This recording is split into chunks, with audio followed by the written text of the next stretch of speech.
welcome back. We have almost every single World Cup squad in place already, and there have been a couple of players who have been very unlucky to not go to World Cup by choice. So I got here 4 players who I think should have gone to the World Cup instead of some of the players who were picked in front of them. The first player, João Pedro to Brazil. Obviously, I know João Pedro has been an amazing striker for Chelsea, probably the best player they've had this season, and probably one of the only positives they probably had this season in terms of seeing him play, seeing his development. And looking at the Brazil team, looking at what they are in terms of attacking options, I don't think they have an established striker in their team. Thiago is someone called up to be the big man up front for Brazil, someone's able to kind of give you that press inside the box, aerial presence, even penalty taking as well. I don't think Brazil has anyone else who's able to offer that, so I do get why it's called up. Even Endrick is someone who has had an amazing loan with Lyon. I feel like it'd be very shameful for him to also not go to World Cup. That deserves to be called up. There's still a spot there as a third striker, if I want to say so, for the taking, and I feel like João Pedro definitely has the ability to go to World Cup as the striker. Looking at the wingers and the options they have there, I mean, they already have 5 wingers in terms of natural wingers in the squad. You look at Ryan, Luis Henrique, Martinelli, Vinicius and Rafinha, there's already 5 wingers, and maybe argue that the team only needs 4 wingers. And look at also the players they have across other positions, like Matheus Cunha, Endrick, even Neymar, are that all 3 players who can kind of play on the wings as well. So you naturally kind of have 5 to 8 options for the wings, and seeing as João Pedro is a player very versatile, you know, you can play as a striker, you can play most number 10. I didn't feel like the need to maybe call up someone will be able to play both striker and both number 10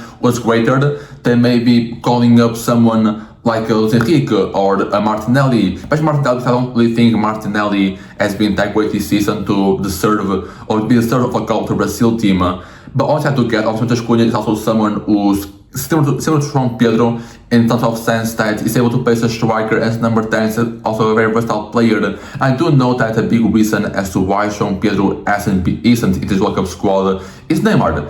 And obviously Neymar is a player that has done a good job at Santos, but I don't think his performance this season is even comparable to what João Pedro has done for Chelsea this season. And if you talk about what has maybe served the most in terms of performance and even play for Brazil, the one who's the most deserved to go to World Cup, it'll probably be João Pedro over Neymar.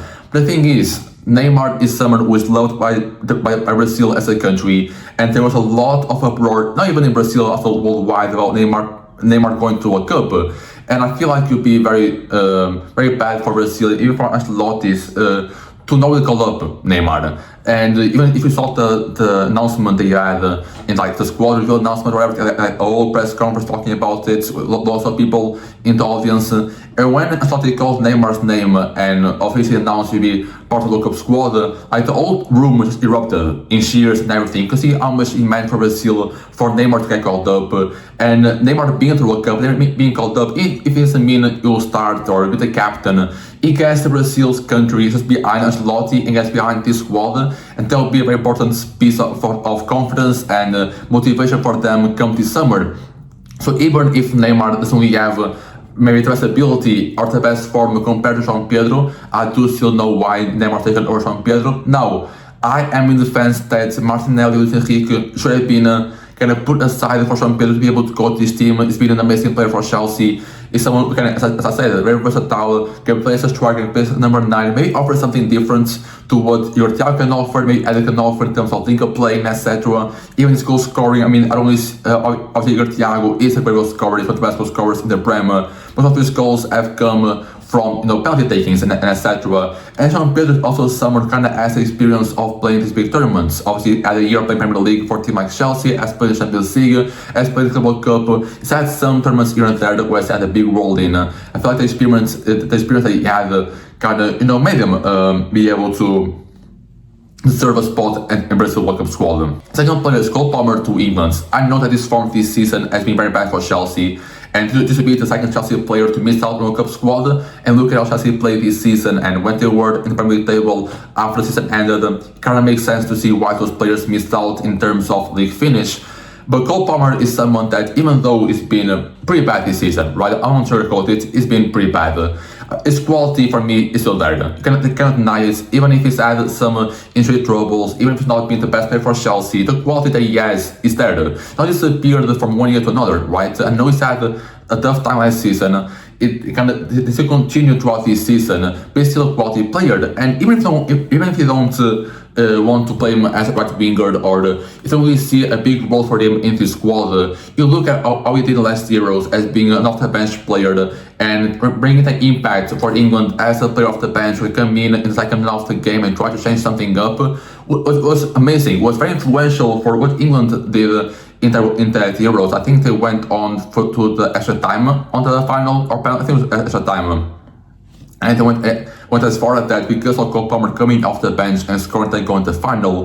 But the impact you saw Cole Palmer have in these big tournaments against the best team in the tournament because they won the competition, I feel like you could see that be replicated now at the World Cup. I do see why Tuchel went into this England squad with the mindset of taking a lot of big name players out of the squad. England has a vast history of having teams filled with quality. Looking at the gold generation era in England with Beckham, Scholes, Shearer, Lampard, that team didn't win anything. And you still see posts here and there talking about, oh, why didn't this team win anything for England? The fact is, that much quality, a lot of times is really difficult to make them shell all together in a single team, especially when talking about country, national football, when the options you are kind of really limited in terms of what you have. So I feel like even in the past Euros kind of started happening again, because I don't think Jude Bellingham was at his best because of that quality, but he still finds a way to put himself up in that squad. But even like Saka was someone who has some ups and downs. Phil Foden was someone who struggled a lot because of that quality throughout the entire team. Cole Palmer was someone who got benched a lot and you really see a lot of game time. We saw how much England fans kind of went in behind, kind of supported Cole Palmer in terms of trying to get him more game time, appealing to Gareth Southgate to get him more game time. And he can repay that. I feel like the role he had at the Euros with England could remain the same at this World Cup. But again, I think Tuchel looked as Madueke as that guy, kind of take over Cole Palmer's role. And I'll be honest, compared to the quality of Cole Palmer to Madueke, I feel like Cole Palmer wins by a big majority of the vote. But I also do see Tuchel's point in calling up Madueke and envisioning him or seeing him as that off-the-bench player to help England in some games, because Madueke is someone who, when he had a role for Arsenal, he played well, right? Obviously, we saw 2 times of this season when Madueke was more of an off-bench player, who coming off the bench to play left winger, right winger, and he played well, right? I feel like we saw some time of the season where a lot of Arsenal fans were liking him and were saying that his transfer fee and etc. was well paid because of how good he was off the bench. Then there was an injury to Saka, and Madueke had to come in and step up to be a starter. And then the full match kind of saw like his quality kind of dish out there, diminish, and we see as big of a player as probably was off the bench. So it makes sense for me for Tuchel to see him as more of the bench player, kind of see him more as more of his role as a player coming off the bench. But still, when you talk about the World Cup, right, the competition that even if someone gets injured the first game, you can't just call up someone up and bring him to the squad to replace him. You just can't. Only thing you can do is bring a fourth goalkeeper to do that. And if Saka gets injured, you want to bring in someone to the team who's actually able to go up there and step up. I don't think Madueke is the guy to be able to go out there, step up and be the main right winger if Saka gets injured.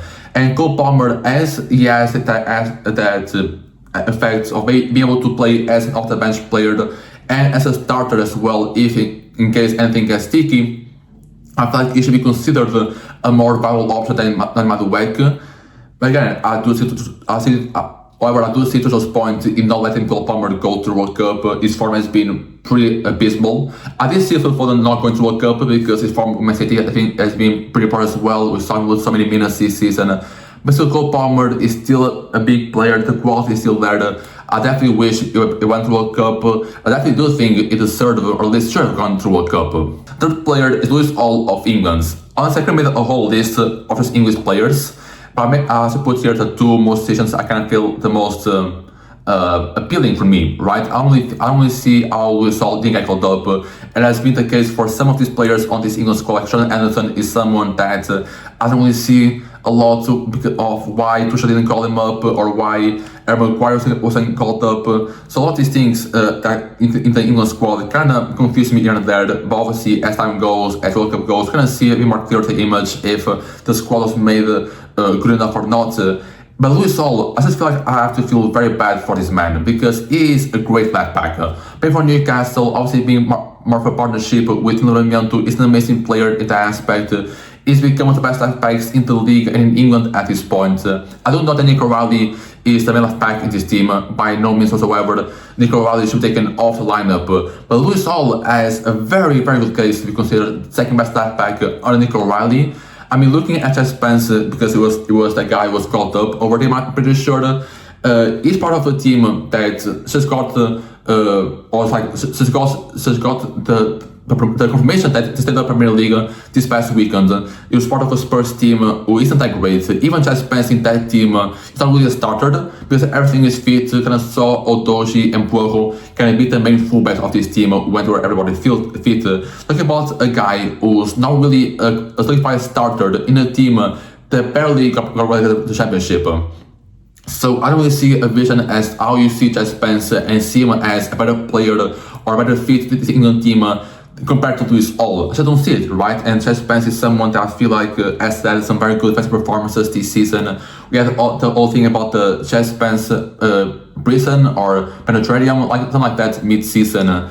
And also I know there's still a good defensive fullback. Lewis Hall deserves to go to the World Cup. But even if you look at Dan Burn, also called up as a centre back, but I do know that versatility to account as a left back also was taken into account for him being called up.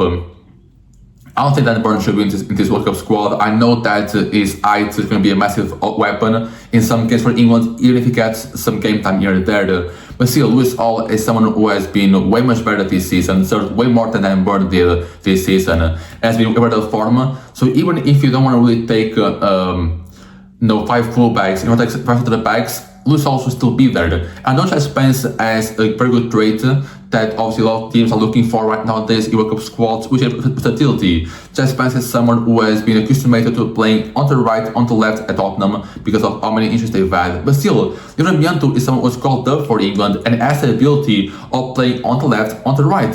So that all point of versatility taken into Jess Spence's account shouldn't be taken very serious because Livramento is someone who's able to do that. And also if you call up Dan Burn, you kind of see him as also an option for left back. So you kind of have those flanks covered. You don't really need a versatile fullback who is not as great as we all to be called up. And for me, these two, like Cole Palmer and Lewis Hall, are probably the one decisions I kind of find it the most appealing to not do. Or it's the one I see with the most, at least. Also, you can kind of talk about Adam Morton, talk about Morgan Gibbs-White as well, two players I feel like have gone as well. But in the end, I feel like these two players were the ones that were done the worst by Tuchel. The fourth and last player, Teo Fernandes from Portugal. I know that Mateus has barely played for Portugal in his career. He got his first call-up last break, and it was March, I think, or April, and he did only play like 5 minutes of that game against Mexico, which I do find it was a bit disrespectful to Teo Fernandes. Someone's been doing a great job at West Ham. Definitely better than some of the midfielders who are playing in that Portugal squad. And did not get like even considerable game time. I feel like the goalkeeper, Ricardo Velho, got more game time than him. So I feel like it was a bit disrespectful for the Mateus Fernandes to get a little of a game time in that international break. And Martinez is a manager that, even though he's my country's manager, I still don't really see a way of really trusting him to manage this team. If I'm actually looking at his reputation as Belgian manager, kind of taking apart that Gold Generation team and not really making them be successful. I do know that he got for us a trophy in the Nations League. We're against Spain in the final. Even then, he made a big tackle error in the first half that almost cost us the final in putting João Neves playing as a right back. Hopefully, he will do that again in this World Cup. But again, I feel like also that call-up, at least here in this country, was controversial a lot because of the 4 keepers, even though they're not really the 4 keepers, of Nelson Semedo, of Samu Costa, Oswald Guedes as well. Some players missed out. I feel like the biggest player who missed out and should have definitely been there, and the one who's done the most this season to be the third to go to the World Cup, even Teo Fernandes. He's been probably the best positive that West Ham has had this season. It's been an absolute positive midfield. I know some people are going to remember him by that miss against Arsenal in a game that could have decided both the title for Man City and the safety for West Ham. But I feel like even though he did that, he's an amazing player. He's very young, or at least he's young, so you can take him to a cup, get a bit of experience. And looking at the squad, I mean, as I see a midfield that doesn't really have a great backup number 8. Obviously, you have the core 3, right? João Neves, Vitinha, Bruno Fernandes. Those are the best 3, and the 3 that played all the games. And then you have Samu Costa, kind of more of a number 6. Bernardo Silva was more of a number 8, will probably play more as a winger off the right. Then you kind of have what? Ruben Neves was kind of more deployed as a number 6 and a divine playmaker. Don't really have any solidified midfielder in there who can kind of do what Vitinha, João Neves do in the pitch, or Fernandes does.